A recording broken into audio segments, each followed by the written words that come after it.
Ay, hello mga kapatid. Magandang umaga na naman sa inyo. Nandito na naman ako. Bumalik sa garden ko. Kasi araw-araw ko itong pinupuntahan para maganda ang ano niya. Ayun. Alam niyo po, pinagtiyagaan ko itong trabaho na ito dahil para sa naming dalawang misis ko. Kasi wala akong magawa.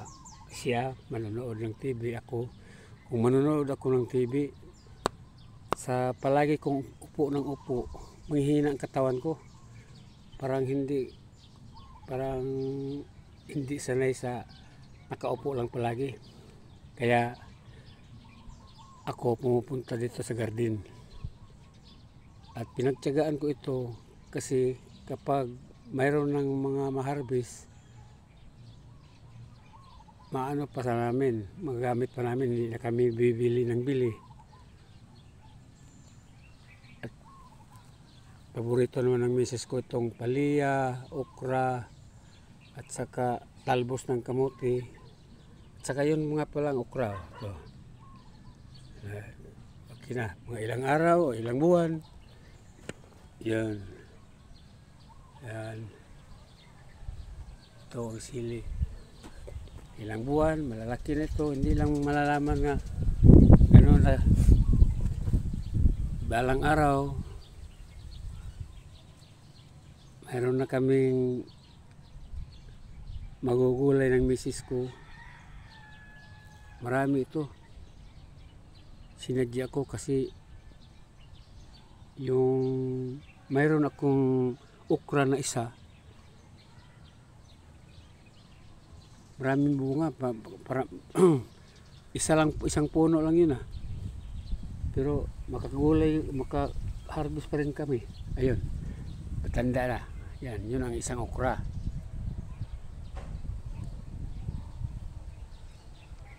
Kahapon ko lang na ito kinukuha yung bunga niya kahapon.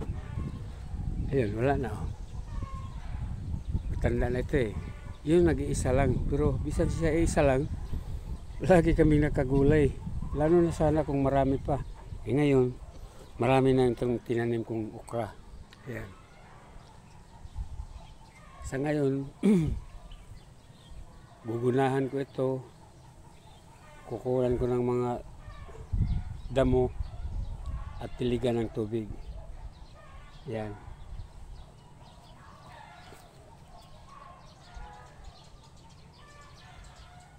Kung wala akong magawa,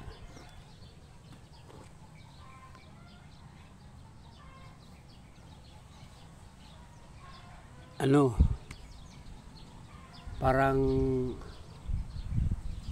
maiisip ko na kung hindi ako sa taniman ng mga gulay, naisip ko bili ng bili. Wala naman kaming income. Yung mahihiya kami sa anak namin na hingi ng hingi. Malakas pa naman ako. Kaya magsarili akong sikap para makagawa ng paraan para hindi kami magbili ng mga gulay. Gulay lang palagi kinakain namin. Minsan, magluluto rin kami ng karne kung mayroong karne na ibibigay sa anak namin. Pero kadalasan namin sa misis ko gusto niyang gulay. Kahit na ganyan siya, na-paralyze siya, at inaasikaso ko naman talaga. Minsan nga magsabi siya nga, mag-ingat ka dyan sa likod kasi akyat ako ng akyat sa pader yan, pader na yan. Yung bahay ko naman sa likod lang. At yun nga po, didiligan ko muna at gugunahan. Ito po, tapos ko na diniligan ng tubig. At saka nakita ko yung mga tanim ko parang pumapayat at tumatanda kasi marami palang insekto. Ayun, kaya isprehan ko na nito.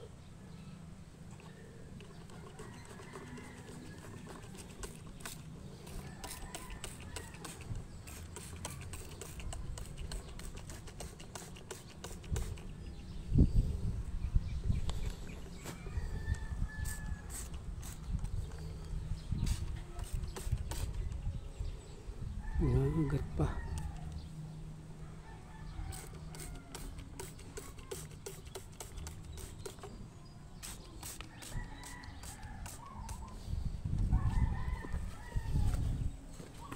Nangangagat kayo ha. Ayun. Tingnan ko kung mangagat pa kayo. Mga langgam.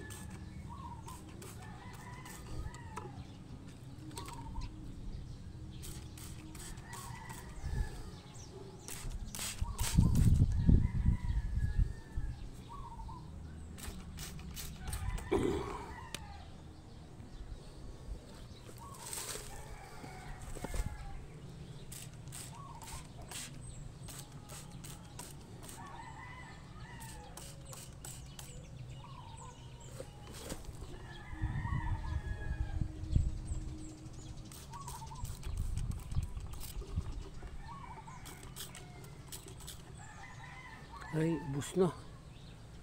Ubus na kaagad.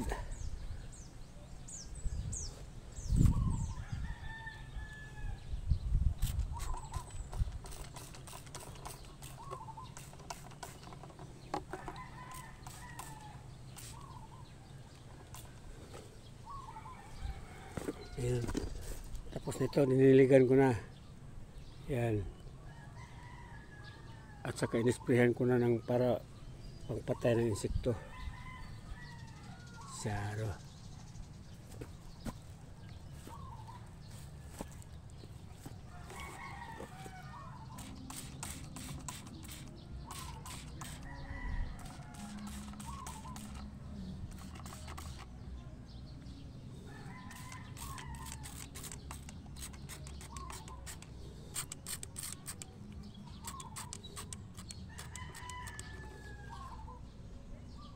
Oops, bus na. Ayan. Ang sili ko, marami ng bulaklak. Ayan. Ito. At saka yung talbos kamote naman. Ito. At saka ipakita ko nga pala sa inyo yung kalbasa ko. Yung malalaking kalbasa. Ayun. Tinakipan ko para hindi ano ng kawatan. Ayan. Yun, malaki ano.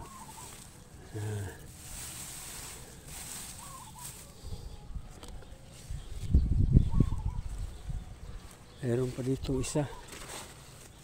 Mamaya kukuha ko ng talbos ng kamote. Ito, ayan. Oh. Yan, malaki na rin. Oh. Tignan nyo, makagulay na kami.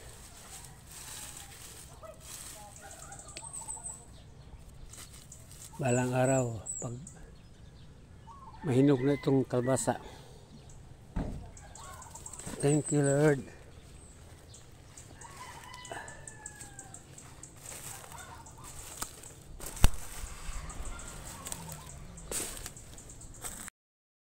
At ito bubunutin ko na sana kasi matanda ng ukral ito eh.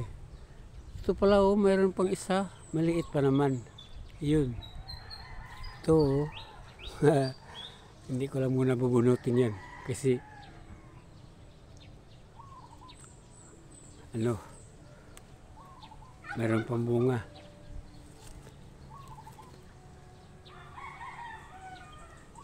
Mamaya pala pag magluto ako ng manok, lalagyan ko ng kapayas.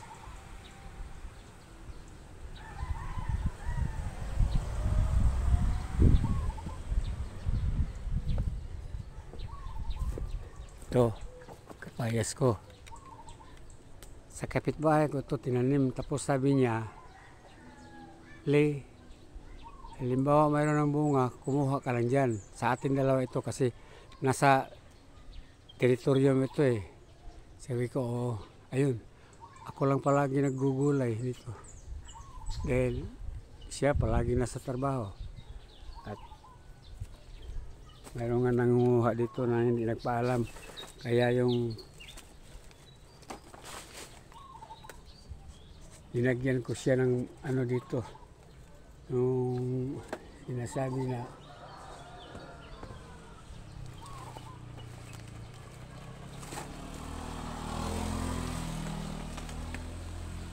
hindi naman siguro ito masama.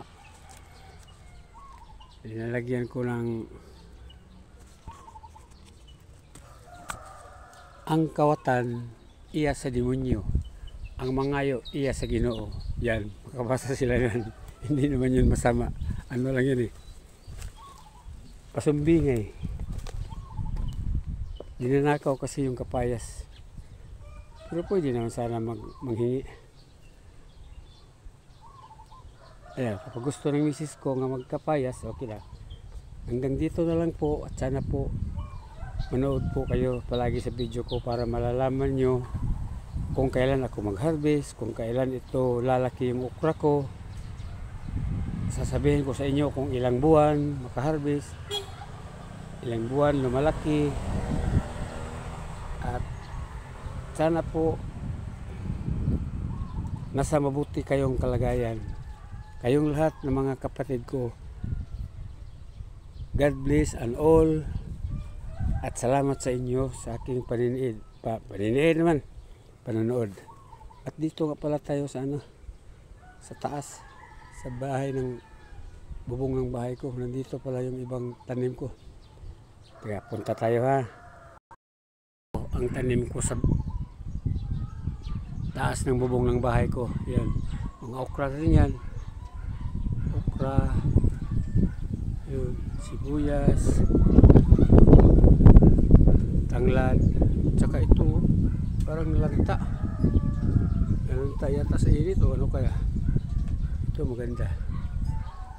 Yan. Ang iba kong tanim. At dito na lang po. Sana mabuti nasa mabuti po kayong kalagayan. Salamat at God bless.